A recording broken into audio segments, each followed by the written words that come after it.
There we go. It's the Three Guys Talking Ball podcast. We've reached episode 121. We've got quite a bit going on here. We've got free agency starting up here in the NFL. We're going to recap episodes 5 and 6 of the Dynasty about the New England Patriots on Apple TV. Whole lot going on in Minnesota. It looks like the high school hockey tournament is underway. In North Dakota, the class Super A, now 2A, because North Dakota's gone to 3 classes, starts on Thursday. Excited to watch that. There's going to be some good basketball going on in Bismarck at the for the 2A. In Class A and Class B is region championships tonight, and then the new play-in games with the 3-class system they've implemented. Play-in games for Class A and B, so excited to see those.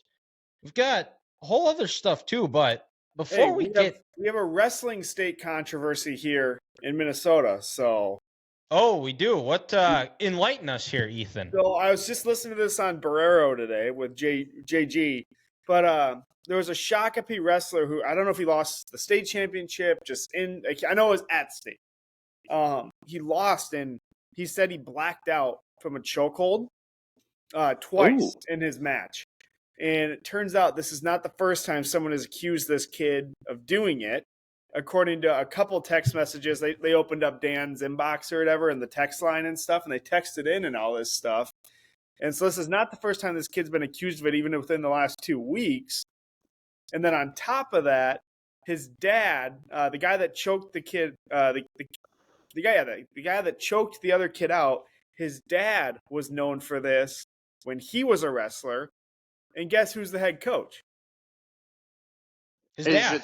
His dad is the head coach. Oh my God. Actually a video where the kid is laying basically unconscious, breathing, but blacked out on the mat, and the dad's cheering over top of him and all this stuff. Telling him to finish him and get the job done. That's my move! Yes, I'm tired of that! So this is starting to become a pretty big thing. So what high school is this kid from? The choker? Shakopee. Oh yeah, you said that. That's right. Yeah. Let's go, Scott County. Woo! Let's go. Sabres! What's Shakopee's mascot? Are they the Wild Saber. Things? He's the get out of here. Sabres. No, the Sabres. Sabres. Okay, the Shakopee Sabres. Okay. Yeah. It's got a nice. Is it a bigger controversy than that basketball game in New Jersey where they I don't know if you guys have seen that, but I can't remember the 2 names, but they had one team scored at the end on a tip-in, and it was very clear that they got the shot off before the buzzer went off. I saw, and then the refs waved it off, right? Yeah, and the refs waved it off, and I don't know, I guess there might be courts getting involved, and jeez, my God. I mean, if it's that, because it was I don't know if it was for the state champ. I don't know if it was the state championship or if it was to get to state. It wasn't like you're just run-of-the-mill regular season basketball game. I mean, there were some high stakes on the line, but honestly, good for them to take it that far. Because if it's that blatant, there's obviously some sort of favoritism there. A one time where appealing in a game will actually work and will actually win you the game. Don't tell the New Orleans Saints that. Well, I did not see a pass interference call. I didn't They either. got a pretty damn good one in 2009, so they can go. Yeah, that phantom call on Ben Lieber. They had a few in that 2009 game, I would say. That was the ultimate makeup call. Thank you, Bill Vinovich. Mm-hmm. The game that broke Sean Payton. And my guy, Bill Vinovich, the referee for Super Bowl 54 and 58. I like this guy. I like Bill. I wonder why that would be. I don't know. I couldn't tell you. But something that I don't think Ethan liked is this weekend, Grant. I heard a rumor that you broke Ethan's driver. Oh, now is that because you had to take the year off because you got a new knee, and that first swing back you just had so much juice so much rejuvenation there that you were able to? You just swung so hard, hit the ball so pure, it just broke it, or what's the story here? Well, so actually, it was the third hole of the day, or the third drive. Drive one, absolute ass. Not good. Can tell it was over a year since I swung golf club. The second hole, it was better. No, it felt good. According to the simulator, it got some air. We hit it. I don't know. It didn't seem to go that far, but I at least got it in the air. I think it was like 180 on the drive. So I was like, all right, hey, second swing, that's not too bad. We're getting back into this. And the third one goes, and I hear this like pop, or this like, it felt hollow. And I was like, oh no, you've got to be fucking kidding me. I'm going to break Ethan's driver. And Dylan, the funny part is the last time I played like a regulation 18 with Ethan, I broke the ping driver I had too. Yeah. Yeah. And it was, and I was worried I hit the ground. No. And I was like, oh, I got too giddy up. I hit the ground. I messed up Ethan's driver. And Ethan said, no, it hit the ball. It just, the head came off. You just hit it so pure. Yeah. Yeah. So is it fixable, or was it just not, or was this operator error on Ethan's part and he didn't have it tightened enough? I mean, you could redo the shaft for sure. Just reshaft it. And Dylan, what's funny is the last time I did this with that ping. So you broke the shaft, or you broke the actual the head? The head came off. Oh. Yeah, like the bottom, the actual head popped right off. Yeah, gotcha. I did the same thing with the ping that I broke when I played in the summer of 22, where I hit the ball and it was, it went down the fairway. It didn't get, of course, it probably got about 2 feet off the ground because the head broke, but I didn't hit the ground and didn't look like an idiot. It just popped off. And I didn't feel like I was swinging that hard because I didn't want to. I was still kind of nervous. I was like, I haven't done this in a while. And, my medical team said, hey, don't twist and jerk, because that's probably what caused the injury. Grant saves that for something else. That is correct.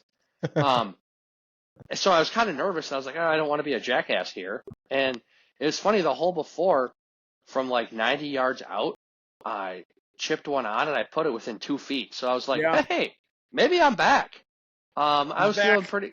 Hey, he's back, folks. I felt pretty good, and it popped right off. And I felt like such an asshole. I was like, you've got to be kidding me. It happens. Like, really? Jesus Christ, Grant. I mean, I've snapped a club over my leg. That's more my style, but yeah. So, but no, yeah, Dylan, that rumor is true. His tailor-made burner. But I will say this: as long as I've known Ethan, and as long as we've been playing golf together, he's had that driver. So maybe it was just due. It was probably overdue. Yeah. And the ping driver that I broke 2 years ago, Dylan, same thing. It was someone else gave it to me. I used it for a summer. Hit a lot of balls a long way with it. It was probably just time.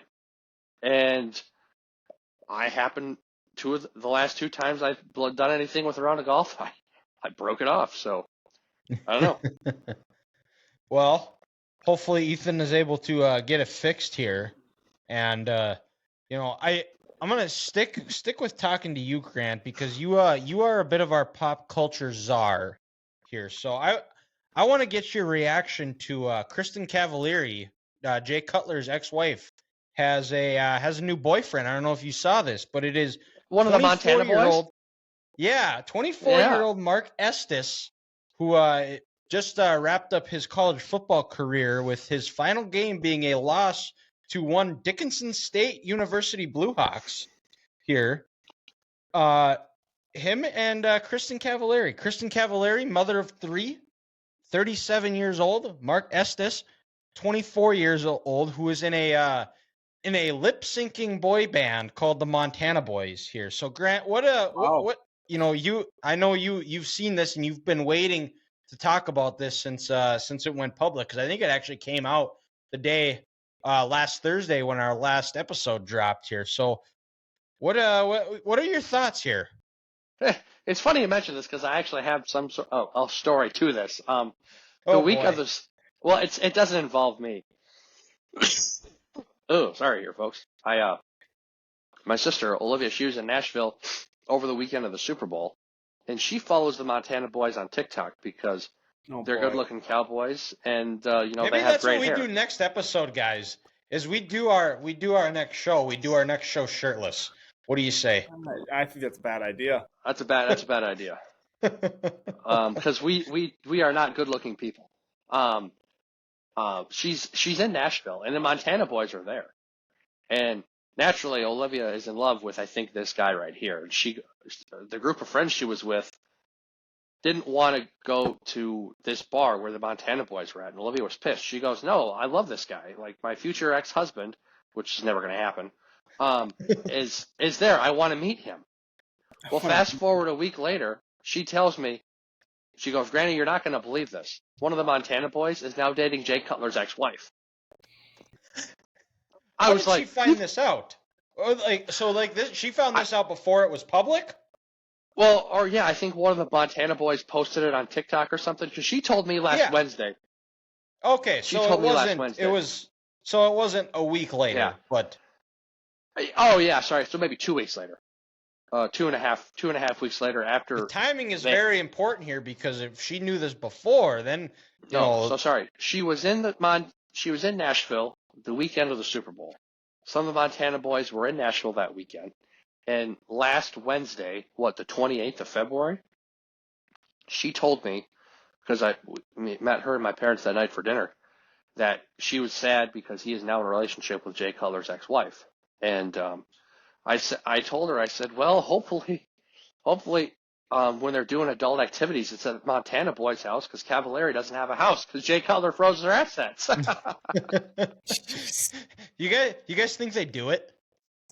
100% they do, and I'm happy for him. What you know what? Good for him. But I'm very curious. What their conversations are like. It's like, hey babe, hey Christian, what'd you do today? Oh, I dropped the kids off at ballet. I dropped them off at T-ball. Dropped them off at flag football. I let them go run in the park. What'd you do today? I learned a new chord. I lip synced. I lip synced "She's Country" by She's Country with the boys. I still deep down inside to lip sync with the boys like that. I think you might have to be gay, and this is just a weird relationship. Gotta be borderline or something. I mean, come on now. Well, when you're as good looking as they are, not which trying they are. To make this sound weird. Which I mean, I know a good looking guy when I see one, because I have to look at you two all the time, so I know what a not good looking guy looks like. Well, Dylan, I was going to make that joke. I have to look in the mirror every day too. I was going to say that's the joke I make. I have to look in the mirror every day. Well, I have to. I'm going to make fun of myself, but I have to get some jabs in at you guys too. Hey, Dylan, on that. But when you're that good looking, you can get away with a lot of stuff. Real quick on that note, me, of course, Derek and my buddy Anthony at work, we were one day, and then Derek was kind of throwing some jabs and making fun of me. And he goes, "Hey, Grant, what's the one thing that girls always say after they meet you when they talk to your friends?" I'm like, "Oh, yeah. Run? Sarah will meet Tessa and say, 'Oh, hey, so what'd you think about Grant?' And her first reaction will be, 'Well, he's got a nice personality.'" It's like, at that point, just call me ugly. Okay. Yeah, so that's all we got on that end here. NDSU, they begin the Summit League tournament. They play St. Thomas on Sunday after a very dismal, rough weekend after beating UND. They probably had their two worst performances of the season against South Dakota and South Dakota State. South Dakota State's the 1 seed, won the league. It was just one of those games where anything that could have went bad for the Bison, it did.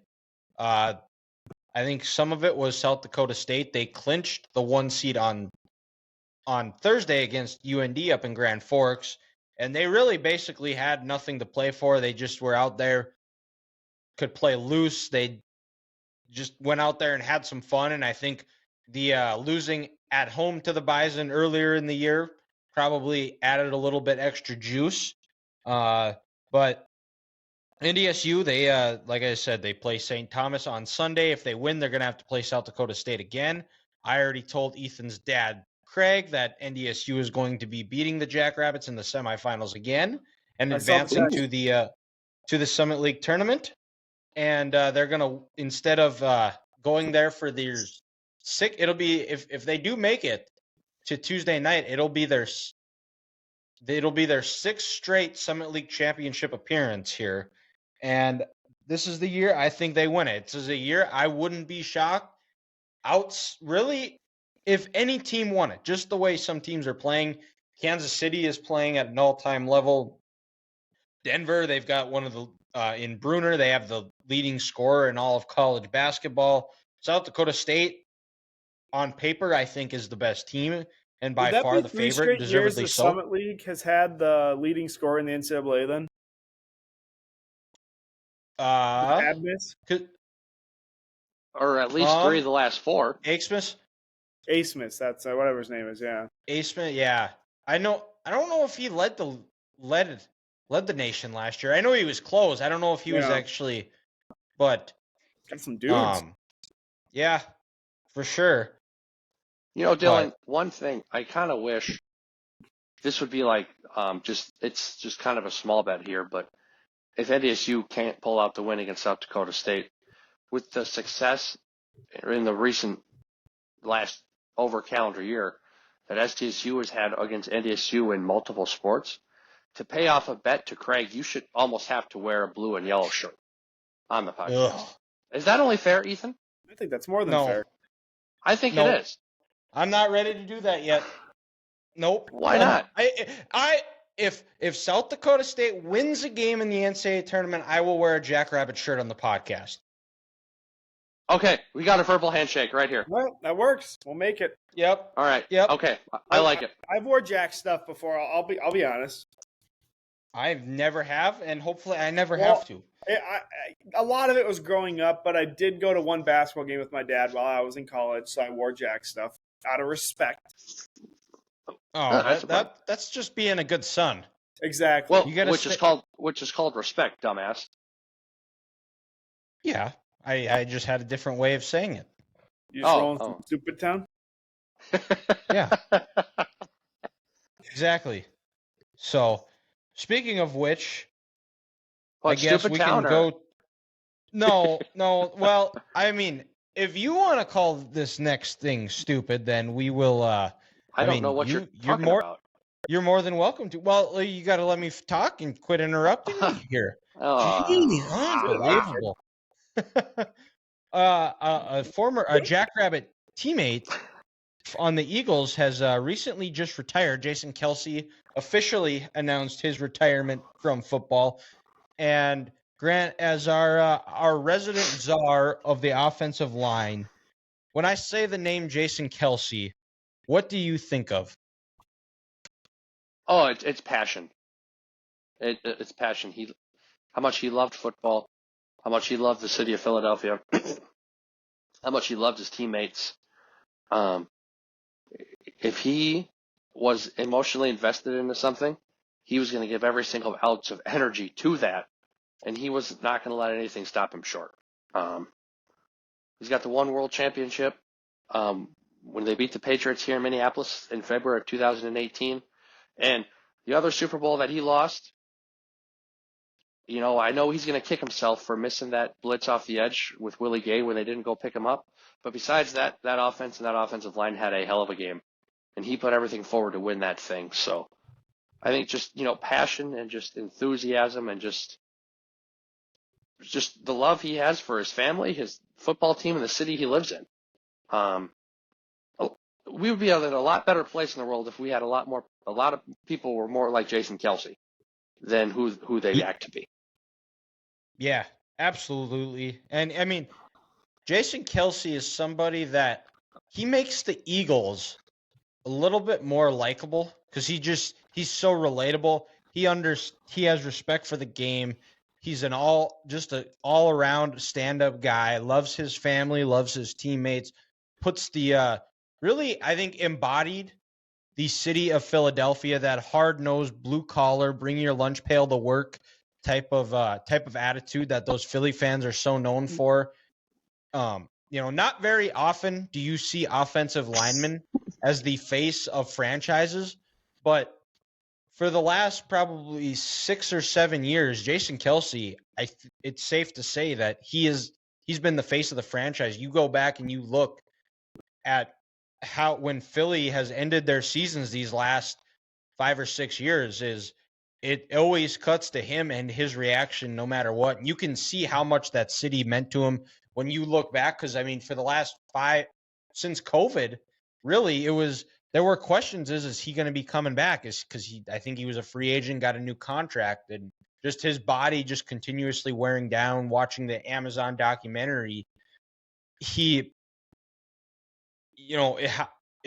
hurt him every time that season ended because he wasn't sure if he was coming back. And listening to the New Heights podcast today, seeing Travis talk and tear up, get emotional about how much of an honor it was to be able to watch him. And if you're Travis, how much of a tremendous role model you had in your own household to look up to of how to be a professional. Well, if your brother doesn't go to bat for you, you don't get drafted by the Chiefs, and who knows, Travis might be out of the NFL. Yep. If he goes to a different situation and doesn't inherit Andy Reid and that leadership. And Dylan, I think you're right. He embodies the city of Philadelphia because Philadelphia is the 5th or 6th largest city in this country. But nobody kind of treats it as the big city. Like, people in this country, when they travel, when they go on vacation, where do they want to go? They want to go to New York. They want to go to Los Angeles, Chicago, Phoenix, D.C. Nobody says, I want to go to Philadelphia. Like, it's a big city. I have said that. Oh, okay. You're the first person. Which is crazy. You're not making any sense. He wants to get Bud Light cans thrown at him. He does. I'm going to go find the national treasure, okay? I'll just say it. I'm going to steal the Declaration of Independence. Well, but that's not in Philadelphia. It's in D.C. now. Now it is, but I'm going for the original. That's the fake one. It's still somewhere in Philadelphia. Oh, the big conspiracy guy here. Yeah. Okay. All right, well, that's fair. On steroids. All right, so I've heard one person in my life say they want to go to Philadelphia on vacation, and that is Ethan Price here. Hey, come on. You got the Liberty Bell? Come on, there's a lot of cool stuff. Yeah, and then you leave in the afternoon. Yes, but that's still visiting. Fair, but also, if I want to, why would I pay hundreds of dollars on a plane ticket to go get robbed when I could just walk out in my home city here in Minneapolis? You know what I'm saying? I don't know. Like, hey, let's go to Philadelphia and loot a gas station.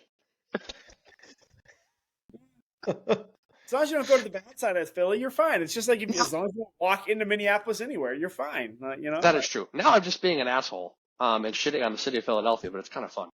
But to my original take here, it's kind of an underdog city. Like, no one thinks about it, and he was an underdog player. Like Jeff Satlin always said, hungry dogs run faster. With the dog mask they wore, that represents those people. You're right, Dylan. There's no other player in the NFL that perfectly represents his city than him in Philadelphia. He is the real-life version of Rocky. He came from nothing, and now he's the heavyweight champ of the world, and everybody loves him. You think they put a statue of they him? They will put after the picture of him after they won the Super Bowl when he's running in his helmet and his hands are up like this. That will be the statue outside of Lincoln Financial Field. That'd be cool. Yeah. That would be sweet. I think so. And you know what? So, hold on. You know when they should unveil it?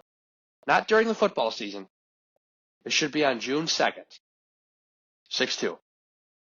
Oh, that'd be cool. Ah, there you go. I like it. You should be collecting royalty checks. I think this is some good stuff here, Grant. That you I think we just nailed Jason Kelce's retirement. It's possible. I'm pretty sure we did. We got him. He gets inducted into the Hall of Fame and Ring of Honor in the same year on June 2nd. June 2nd. Yep. 6-2. So, all righty then. Let's go. Let's stay in the NFL here. Free agency is upon us. Free agency, it starts next Wednesday here, and we'll do a little bit more of a deep dive. But for this episode, Dylan, does the tampering window technically open next Monday, or did they get rid of that? I think I think it opens Monday. I want to say Okay. it either But the opens li- Monday or Wednesday, and then I signing starts on Friday. Maybe I thought the league year started no, Wednesday the or league year Thursday. starts Wednesday. The league year starts Wednesday, so the tampering Yeah, period probably starts Monday then. that sounds right. So we're gonna start here. We're gonna start over in your guys' backyard here.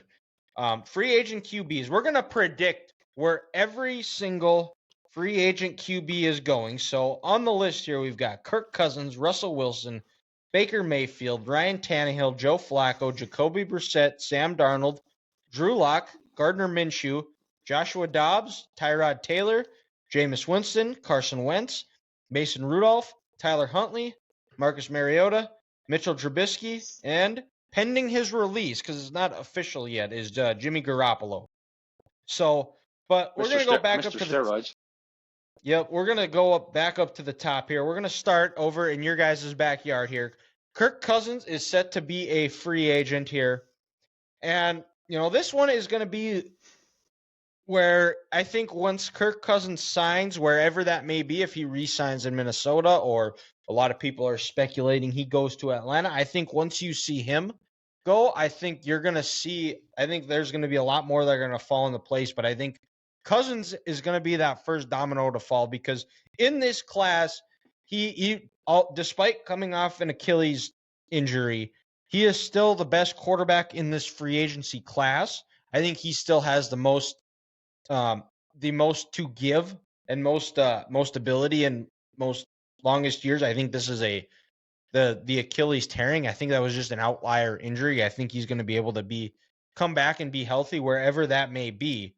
But there was a report from Pro Football Talk that he's looking to move his family to Atlanta, which I guess in a sense would make sense because his wife is from the Georgia area. His parents, I believe, live in Orlando. I think I heard. And her parents, I think, live in Georgia still. Yep.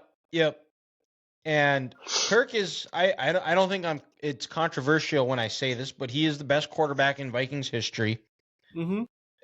And at least, and if not the best, he's top 2 after Fran Tarkenton, but I would give it, if we're going on talent alone, it's definitely Kirk Cousins. It sounds like, I think I saw that the Vikings are going to be capping his offer at $40 million. Are the Falcons going to offer 50? I don't know, but for me, I don't see how much different your life changes from making $10 million more for me. But the Falcons, they do have a good offensive line. They've got good weapons in a very winnable division. But I think what Kirk has built in Minnesota, I think that has to count for something. I think he is beloved by fans there. He's a fan favorite. He just seems like an all-around good dude. But just kind of going off of what I've read so far, it seems like he's gonna go and try to chase after the money rather than trying to go where it's the best fit for him, best opportunity to win. Yeah, I honestly, there's not a lot of good vibes here up in the Twin Cities. You listen to K-Fan, no one sounds confident that he's going to be coming back. And like you said, I'm not sure it's just a Kirk thing. I think it's also part Vikings. Like, they have created that barrier where they're not going to go over. And I think a lot of that is guaranteed money. They will not go on a guaranteed deal, like 100%, like they did last 2 times now. I think he ends up in Atlanta. I think it's a good fit for him. He has weapons around him. He has Bijan. And now Atlanta can just go all in on defense on this draft and maybe some linemen. And they're looking damn good in a pretty weak division. Yeah, and I think they need another receiver, but you can find them. Yep. And I mean, this is another deep receiver class. I think for the next 10 years at least, the draft class for receivers is going to be deep. But yeah, I'm with you, Ethan. I think he also signs with the Falcons. Guys, this kind of reminds me of when J.J. Watt went to Arizona in 2021. Where, like, the Cardinals, they're really not a great team. They might win some games, but you look at it, he's late in his career. This was a excuse me again. This was a move that wasn't just about football, it was life after football. Adam Thielen last year, moving down to Charlotte. Panthers weren't going to win a whole lot of games, but he wanted to live in the southern part of this country probably when he's done playing. And I think this is a move that Kirk and his wife then want to make to get started for life after football. Yeah. You live in the Atlanta area, live in a state where she's from. You have a little more financial freedom down in Georgia. It's kind of, the big city. So I'm with you. I think it's a clean sweep. I think he ends up in Atlanta. All right, so that means that's good vibes for Vikings fans because now that we all said he's signing with the Falcons, he's definitely going to re-sign with the Vikings. So I think our reverse psychology is going to work. I'm feeling good about this one. But let's go over to another, probably 3 or 4 years ago, probably if this guy were to hit the free agent market, would have been sought after big time money. But now he is getting paid $39 million to not play in Denver. Russell Wilson here. And has his stint in Denver, has that humbled him? Is he going to try to be a better teammate and try to be more available to his teammates and not be the as Sean Payton said, kissing all the babies type of thing? I think for Russell, I think he needs to go back to where he was successful in Seattle, is where they had go to a place that has a good defense, has a good offensive line, a good run game, something that they can use the run to open up the pass, where he's able to utilize his legs to extend plays. He still throws an incredible deep ball and, off of play action, be able to throw the ball downfield. I think a place right now, and it has a good culture, that I think there's a little bit more substance. My prediction is I think Russell goes to the Steel City and plays for the Steelers. I just saw they were the betting favorite. I don't think I'm going to go with that. I thought about it, but I'm going a flashier place where his brand is still maybe a little bit, people know he can at least showcase it more. We're going to Las Vegas. We're going with the Raiders. Ooh, played them for a couple years now. Get some revenge on Denver, and they have a decent defense. They have weapons. If did they tag Jacobs, or is he a free agent? He's a free agent. He's a free agent. If they get Jacobs back, they have the run game. I like him a lot more than Aiden O'Connell. O'Connell, and then I think he can do Garoppolo level, if not better. Another team too that I think we should be keeping an eye on here for Russell is the Tampa Bay Buccaneers, because Baker is also set to be a free agent, and both are about at that 6 feet. Both teams have good run games, or the Bucs have a good running game, good defense, good receivers to get the ball downfield, good tight ends. What we've been reading is that Baker Mayfield is going to kind of demand some high offer money, but so if the Bucs aren't able to re-sign him, I think I would be surprised if the Bucs don't go hard after Russell. Yeah, could be another spot. Oh, that's fair. I'm with you, Dylan. I like Pittsburgh for us. Deontay Johnson, George Pickens, Freiermuth, Najee Harris, Jalen Warren. They got some pieces. In Pittsburgh, they can continue to build that offensive line in the first round. You have a championship caliber defense, and then I think he needs a stern leader. And Mike Tomlin is that. So I think Pittsburgh's the place to be. Yep. And the other thing too is I think him and Pickens are are a bit of that match made in heaven, where they can kind of go back to the Russell DK Metcalf era, and similar, where they can Pickens can stretch the field like DK can. So I do like that. Even Deontay Johnson and Tyler Lockett, those comparisons, you could see that a little bit too. Mm-hmm. So let's go over to another short quarterback that we actually just kind of talked about here, is Baker Mayfield. who if Joe Flacco doesn't show up, probably is definitely. I don't know if he wins it over DeMar Hamlin, but definitely a player of the or comeback player of the year. Kind of revitalized his career. Got the help the Bucks win the NFC South again. And they just went out and re-signed Mike Evans, which is in hopes to help bring Baker back. But like I said, he's going to be seeking a high-paying salary. I think I heard it was north of $30 million a year. And the Bucks, that's not good for what the Bucks, because they also have some cap issues there. But I think Baker likes it there. And he's loved by his teammates. I think once he gets the market, I think he's gonna take a long look and see, this is where I had success. I think this is where I want to be. I think he's in a good spot as far as winning a division. I think he stays in Tampa Bay and re-signs with the Bucks. I'm 100% with you. They got Mike Evans locked up, which is what number one priority was. They got the tag on Antoine. Go get your third guy. Pay up to get Baker. He was phenomenal for you guys last year. I mean, went to the playoffs. Like, no one expected them to go to the playoffs. Let's just be real.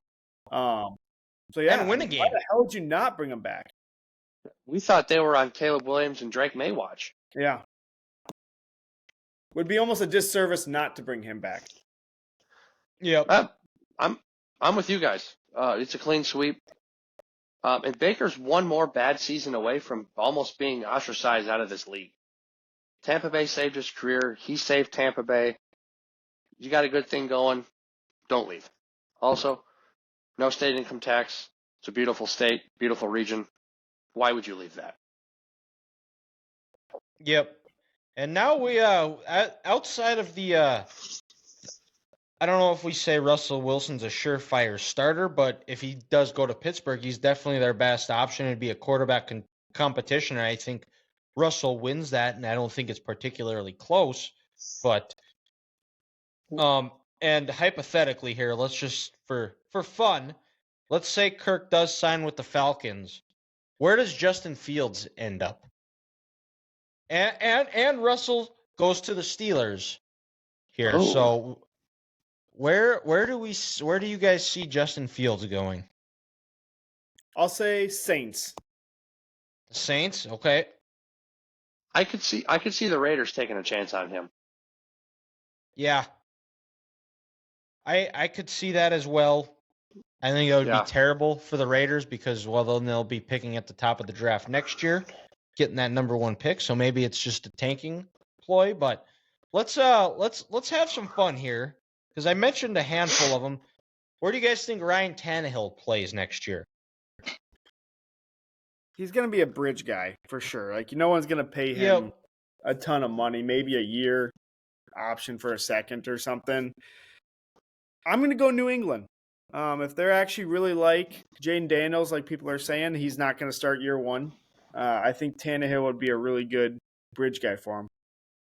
Oh, what did I say? I'll go, since Grant, you're looking here. I'm gonna go with the New York Jets.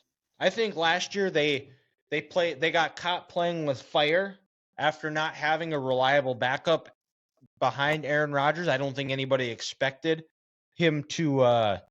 They expected Aaron to not his Achilles tear after 4 plays, but I think they're not going to mess around this year. I think they're going to go out and they're going to get a dependable, a known commodity in the league as far as quarterback, someone that can be command a huddle, can get you into the right play. And I don't know if I think he's past winning teams games, but I don't think he's going to be able to lose you games. And I think that's what the Jets need, is they need some stability there.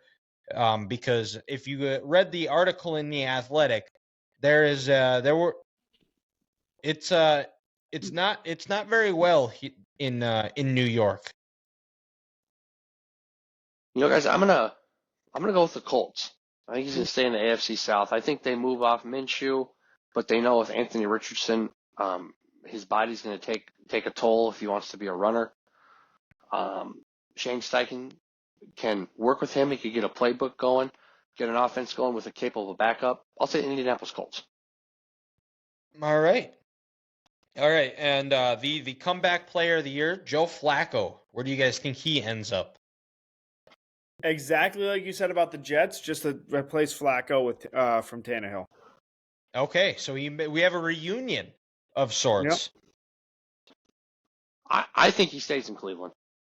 Yeah, Okay. I'm with you, Grant. I think he stays in Cleveland as well because we all know Yeah. Deshaun Watson's going to get hurt. And when Deshaun was playing, he didn't look all that great. So I think the Browns, I think they want to stay with him. And I mean, he got him to the playoffs last year, I think. And like I said, he was their best option at quarterback. I wouldn't be surprised if Watson's play doesn't improve. I don't see any reason why Stefanski wouldn't go back to him. $60 million on your bench. Oh my God. That makes Russell Wilson look like pennies. He's pretty crazy. Oh But my what about God. what about Jacoby Brissett? Where do you guys think he ends up next year? Boy. You know, like Ethan just said, he's a bridge guy. I think this team they just released their quarterback. I think the Denver Broncos. If they can get a guy like Bo Nix, J.J. McCarthy there at 12, maybe Sean doesn't want to rush him into things a little bit. You bring in someone. Everybody in the NFL, whatever locker room he's been in, they have nothing but good things to say about Jacoby. He can maybe start 6 to 8 games. He'll help the rookie. He knows his role from all the places he's been at. I'll say the Denver Broncos. All right. God, this one's tough. Like I'm going to go with the Patriots. I think They bring him somebody that they bring him back, somebody that's been in that in the Patriots system. You know, he's good for a couple of games a year because from what I heard today on the herd is they want to give Mac Jones one last run. Why? I don't know. And they want to focus on bolstering up their weapons because they have none. I think Jacoby can get you a couple wins in some spots. So does that mean they take Marvin Harrison Jr.? I could see it. I'm just saying. So, I'm gonna go Cardinals. okay. That's a good one. Yeah. What's his nuts can't stay healthy, and so and he's Kyler hurt. So yeah. No, that's a good one. Go get a capable guy. I like it. All right. What about Sam Darnold? I think this is the Vikings bridge. Vikings bridge. I think Okay. Sam Darnold goes to the Vikings. No, that's fair. That's a good one. I think another team who it's never you need a good backup, and even if this quarterback were to get hurt, if you have a capable backup with the players around him, they can still win. The Houston Texans. It's a good one. I thought about Brissett for them. You know, CJ, he got that concussion this year. You don't wish anyone on anybody. It's a violent game. And then what if he hits his head again? You could get Darnold for 2 weeks as a good backup, and you could mentor, CJ and say, hey, these are all the mistakes I made when I was younger. So I'll go Houston. Okay. I think he stays with the stays with the 49ers. I think Purdy is going to get hurt at some point again, and in spots Darnold looked good, and I think it's finally given him some stability in his career, and I think he sticks around one more year with the Niners, and then let's go down to I guess up in a sense. Let's go up to the Pacific Northwest. Drew Lock, where does he end up? It's getting hard. I think this is one where you stay in Seattle. Yeah, I'm with you. I think he stays in Seattle too. He stays in Seattle. I mean, won a couple of games. Who knows when the Geno Magic's going to run out? I thought that was the only real logical decision. Yeah, the sideline clearly loved him. You could see in that Philadelphia game. He's now married. Him and his wife, I think, have a baby or a child on the way. So Seattle's been good to Drew, so he stays home. All right. Gardner Minshew, where does he end up? I think he's back in Philadelphia. Oh, okay. He's back in Philly. All right. I think he stays in with the Colts. Sorry, I'm getting a lot of people that are staying all of a sudden, but Yeah. if it ain't broke, Tough. don't fix it. Yep. I have it. He goes back down south, and I have him going to the Saints. Hmm. I think that the Derek Carr experiment has run its course. I think that I think if he goes back to the Saints, I think there's going to be a little bit of a spark. Gardner Minshew is not going to be afraid to throw the ball downfield, which is something that the Saints need.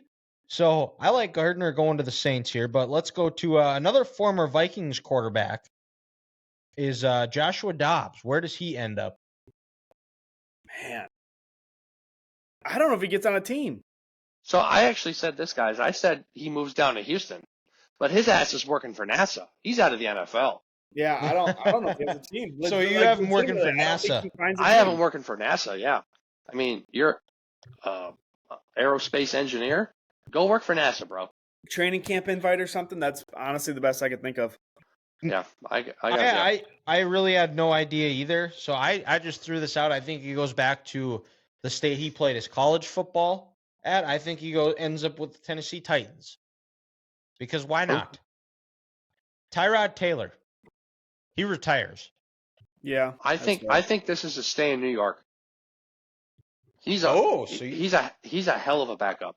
Stay in New York, or I'll say Eagles. Okay.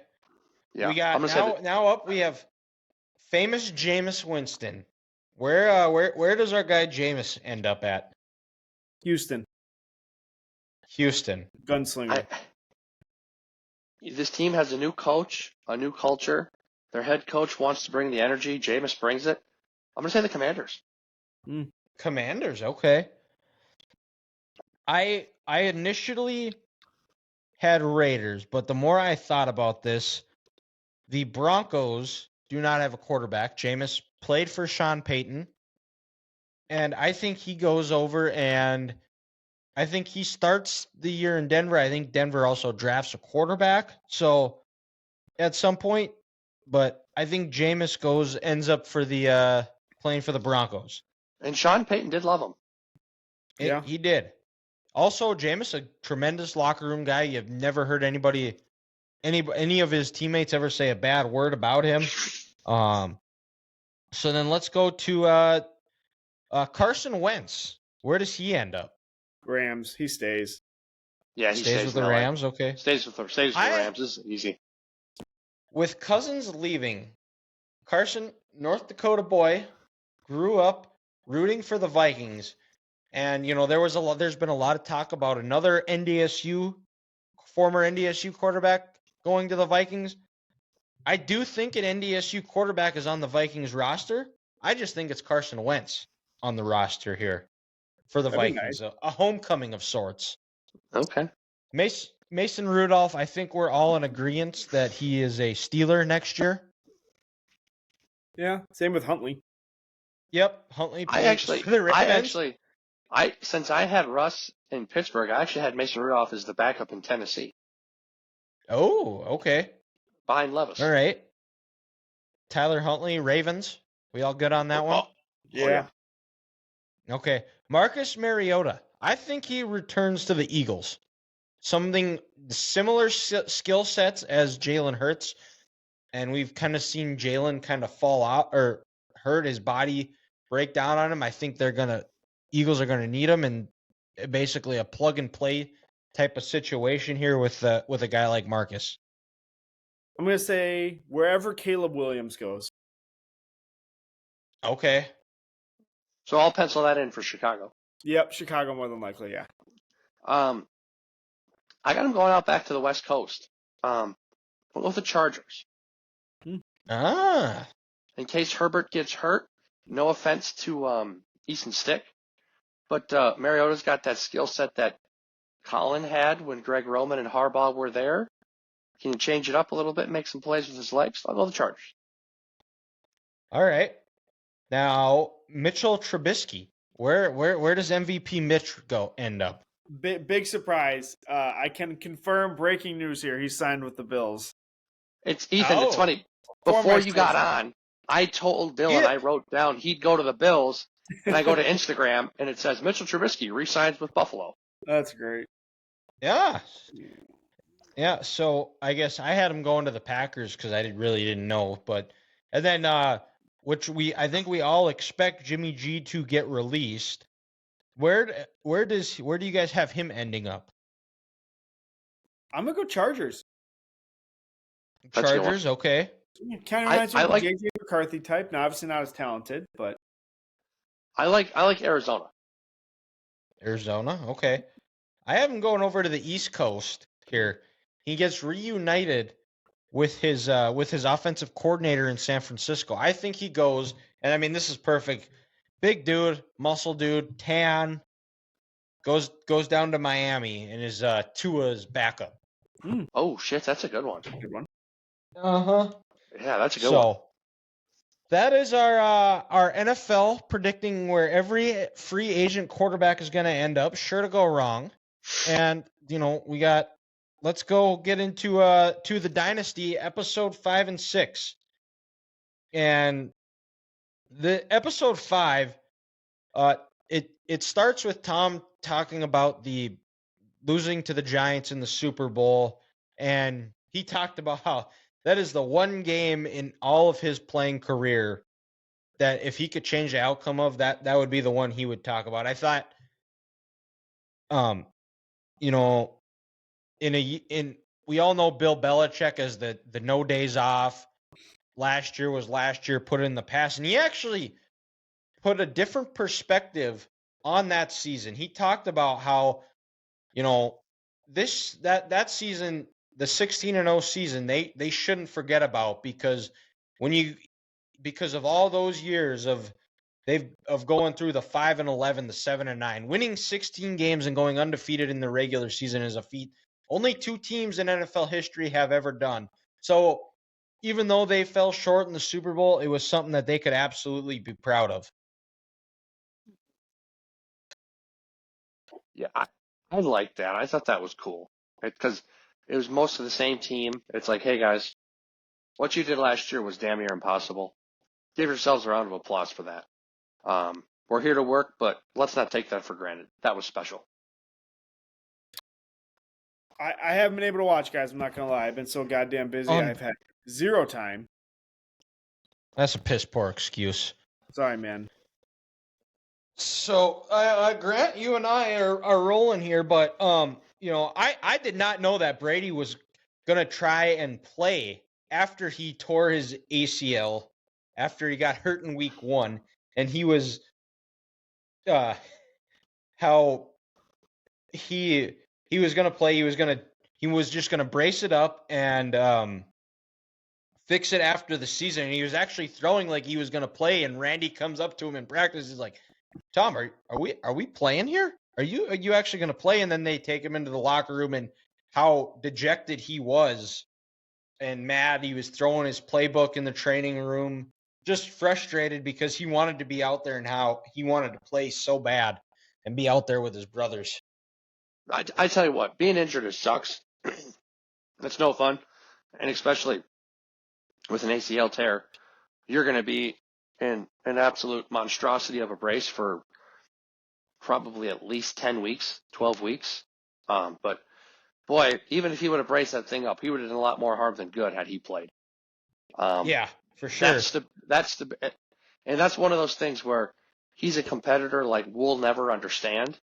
But sometimes you just got to sit back and let the rehab go and get your body right, Tom. Because I tell you what, if you would have tried to gut that out in 2008, your career, these 3 Super Bowls you won in the second half of this dynasty in Tampa Bay, probably don't happen. Yeah, and I think a lot of it was because he was getting flashbacks of how he became the starter, where there was nothing with Bill, nothing was guaranteed. They were both Drew and Tom were kind of at similar points in their careers where they were the guys they were looked at as franchise quarterbacks, and then in one fell swoop, Drew loses his job, and Matt Castle comes in, and when after they beat the Chiefs in Week 1, the speech that Bill gave was talking about how when Trent Green got hurt in '99 and Kurt Warner came in, won him the Super Bowl, and then in 2001 when Bledsoe got hurt, Tom led him there, and you never know. And he goes, well, now Matt has the opportunity to do the same thing. And when Bill said that, Castle had that look of like, oh shit, like all the pressure is on me now. And it was funny because after they played the Jets and Bill gives him the game ball, and this is where they talk about guys like Julian Edelman or Tom or Gronk. They talk about the sense of humor that Bill has, where it's a very dry sense of humor, and he goes, yeah, Matt, now I know you haven't started a game since the fucking 7th grade, so great job. We got more work to do, but here's the game ball. And they show that he and Kathy, when they interview Kelce, he's like, yeah, everybody, after it was announced that I was going to be the guy, everybody on TV had to make sure everybody in the world knew that I haven't started a football game since high school. And the last time he started a game on national television was when he was 12 playing in the Little League World Series. That was a great nugget. That was hilarious. And dude, I actually thought Matt did a hell of a job in this episode talking things through. And I don't know, this may have been my favorite episode so far, just because. Yeah. Also in this episode, you see the greatness of Belichick, because I've said it before and I'll say it again. Bill Belichick, the head coach, is the best coach in NFL history. Bill Belichick, the GM, got Bill Belichick, the coach, fired and ruined his reputation. Because when he had those pieces, that defense, Randy, Wes, Lawrence Maroney, and they realized what Matt did differently compared to what Tom did, and they changed it just like that, they still won 11 games.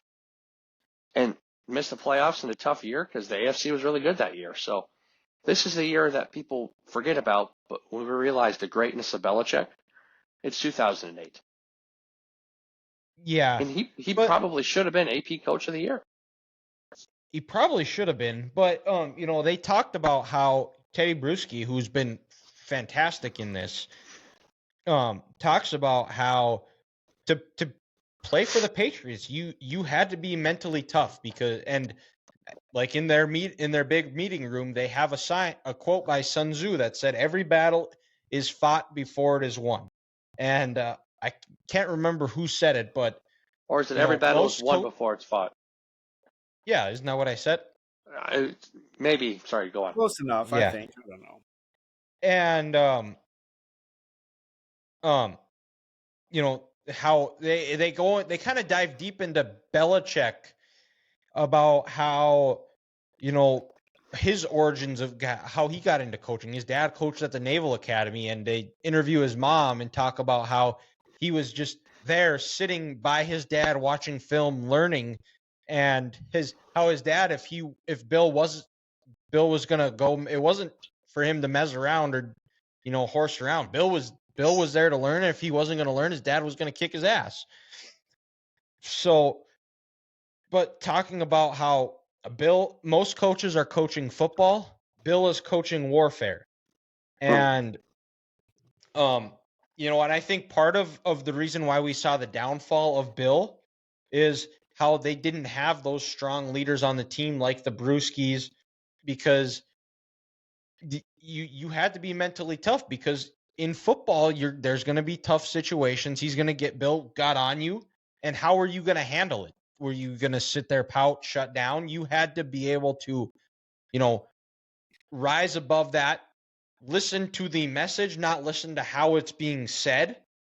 And, when it was also at a time when the Patriots, a lot of the older veterans were retiring or leaving or being traded. And Bruschi talked about how he was kind of that voice in the locker room of saying things in a different way to get those guys on board and to buy into what Bill was saying and how he was saying it. And when those guys left, there was nobody there that could really get that message across.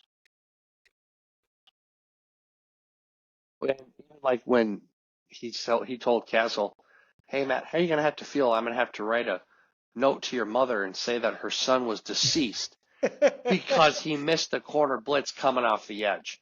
Like when I hear that, I'm getting nervous and I'm just kind of shaking in my boots. Like, dude, this guy was an asshole. Like,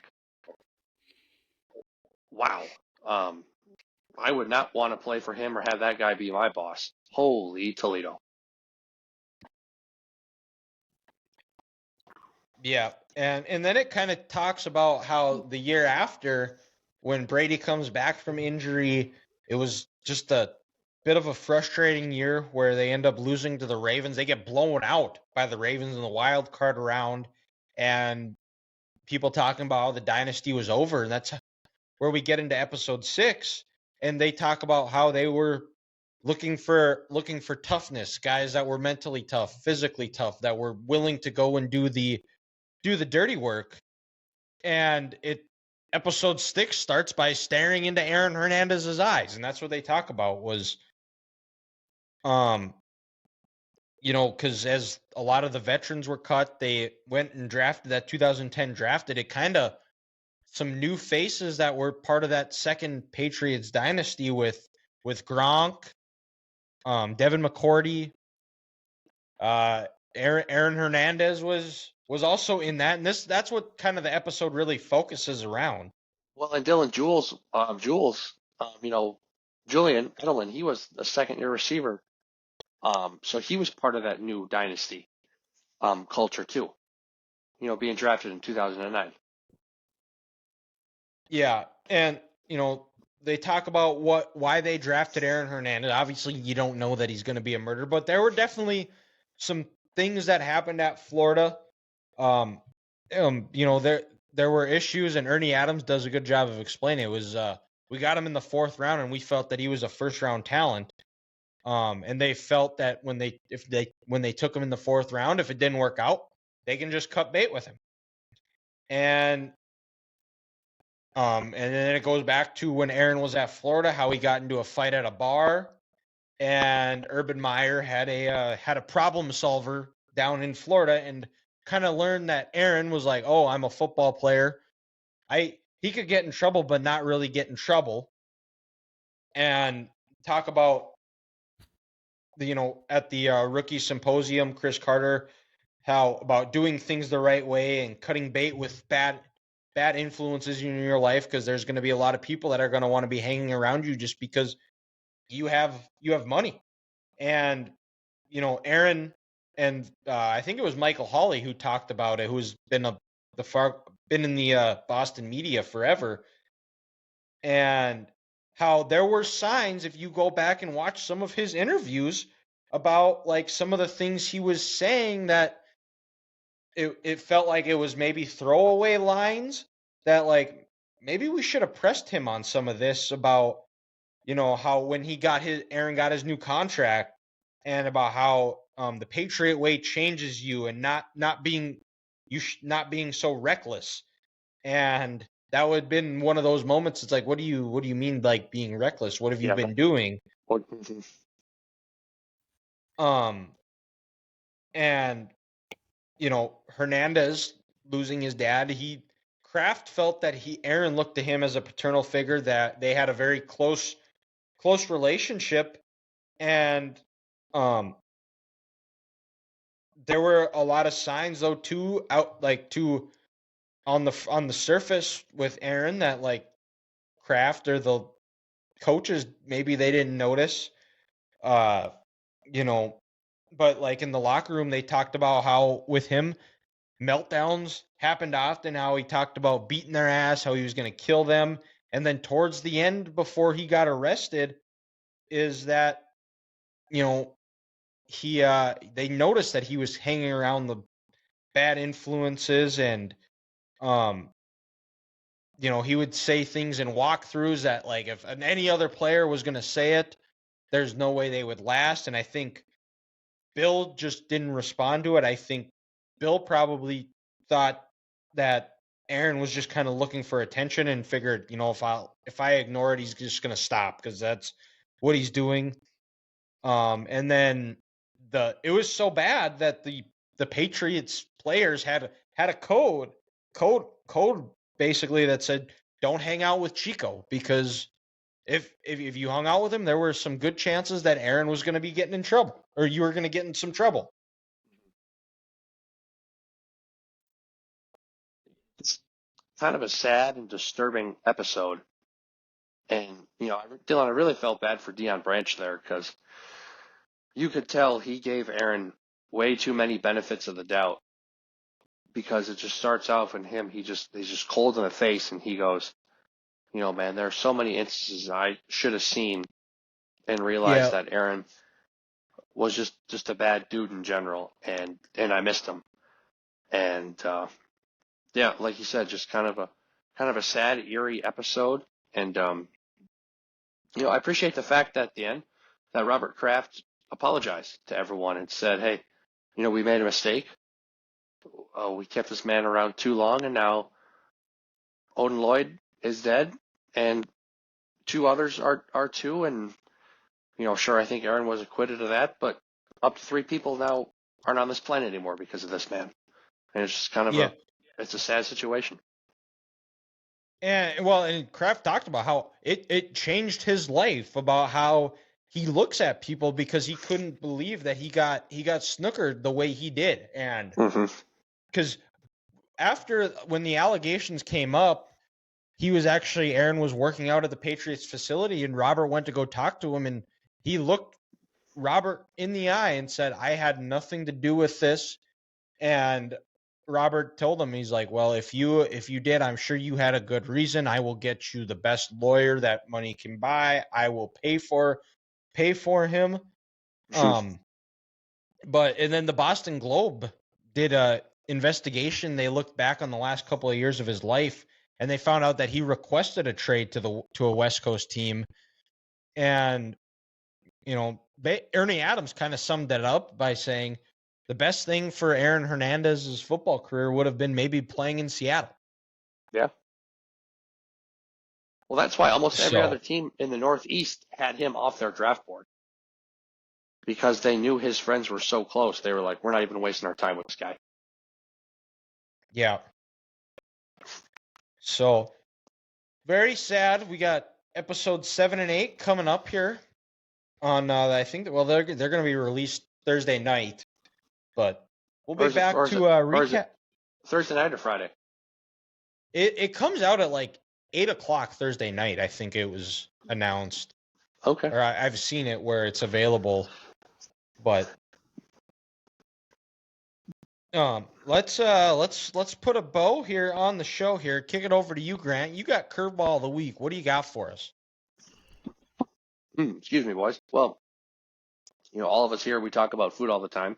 We love eating. So my question is, when you guys are out to a restaurant with a group of friends and you're out for the evening, if you order an appetizer for the table, which appetizer are you getting? Oh, it's queso, and it's not even close. So since I knew that one, Ethan, I want your second one. Oh, this is BS. God damn it. Yeah. Cheese curds. Yeah, that's right. That's a curveball to the curveball. Cheese okay, curds. So queso and cheese curds. So Ethan, big dairy guy. Big cheese dairy guy. Big dairy guy. I would say either the spinach and artichoke dip or mac and cheese bites. Also a big queso guy. Yeah. Well, Ethan, you know me. I'm never one to pass up a good plate of nachos. And Dylan would know that too. But also the one appetizer from the Smiling Moose there in Hudson, Wisconsin, that is absolutely fantastic. Is their, I want to say is it poutine, like French fries and gravy. Oh my God! The Smiling Moose is very good. Yes.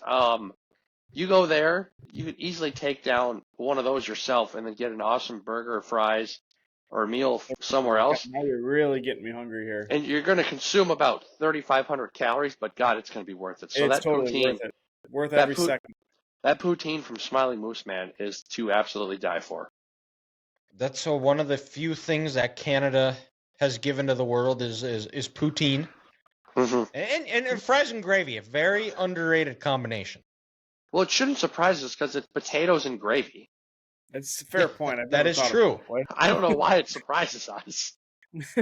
Because it's usually when you think of gravy, you think of mashed potatoes, not fries. Fried. But Yeah, it is always a go- tremendous. And then some melted cheese on top of there too. Oh God. The best is watching when Kendrick Perkins tried poutine for the first time at when the NBA final when the Raptors were playing the Warriors. Man, this tastes like mashed potatoes and gravy. It's because that's what it is. I didn't know.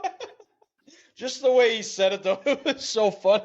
Awesome. But we will be back next week here on the Three Guys Talking Ball podcast, talking some free agency of the position players after we did quarterbacks. You know, we might have some actual, depending on when we record, we may actually have some official signings or some signings of the legal tampering period. Some numbers worked out, but that's the plan. Review episodes 7 and 8 of the Dynasty. Ethan's gonna have a splinker of the week instead of a curveball of the week here. Well, But before next week's episode, make sure you go like, rate, subscribe. 3GTB podcast. Three Guys Talking About podcast. Leave us a review. And thank you guys again for listening. We'll talk to you next week.